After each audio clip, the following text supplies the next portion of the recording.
I went to a wellness event recently, and one of the speakers recommended taking bicarbonate several times a day.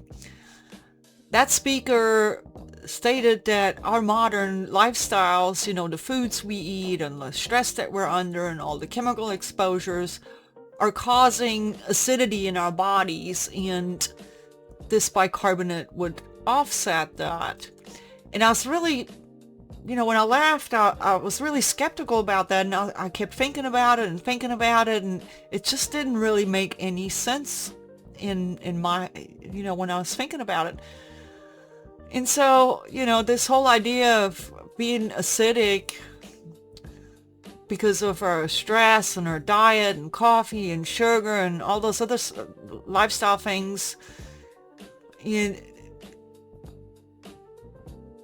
truth is our bodies are constantly working on maintaining homeostasis. Your blood pH, the interstitial fluids, fluid between your cells, even the fluid inside of the cells.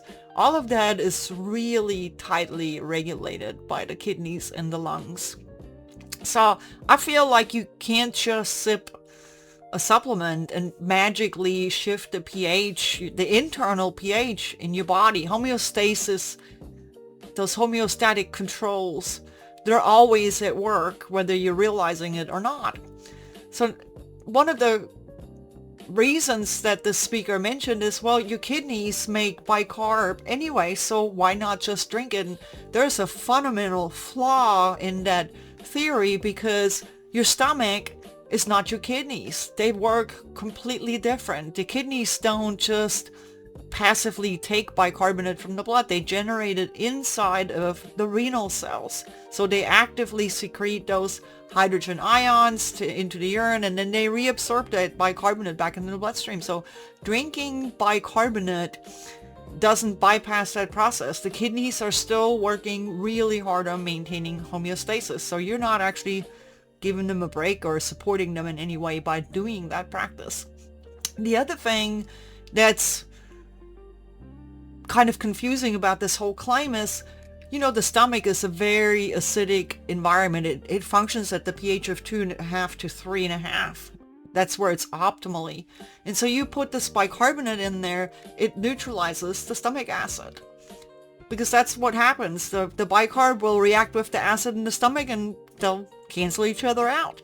So then your body has to expend all this energy to recreate the stomach acid that you just neutralized with the bicarb.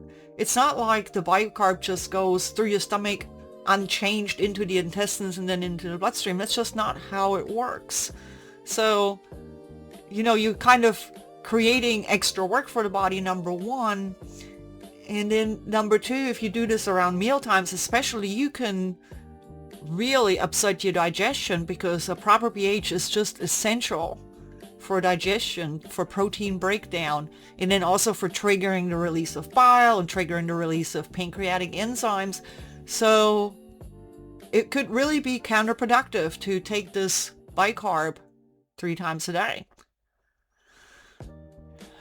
So, and one of the recommendations was to do this over months or even years, and I think it's unnecessary at best, and it could be potentially harmful at worst, because it can lead to bloating and digestive dysfunction, even shifts in your electrolytes. They have done research where people were taking, Mylanta, the magnesium containing acid reflux supplements, over-the-counter remedies, and they found that the chronic use of them would change the electrolyte balance in their bodies, because they would just react with each other and be excreted. So you really,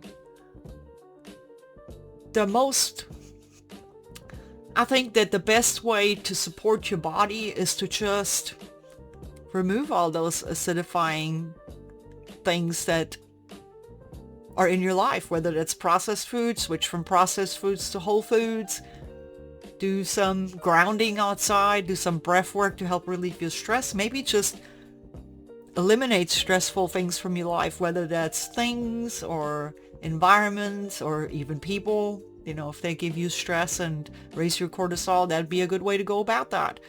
And so my takeaway really from that event is, be skeptical. When someone tells you that some random supplement is going to solve all your problems, it's never true. The body is so much more complex.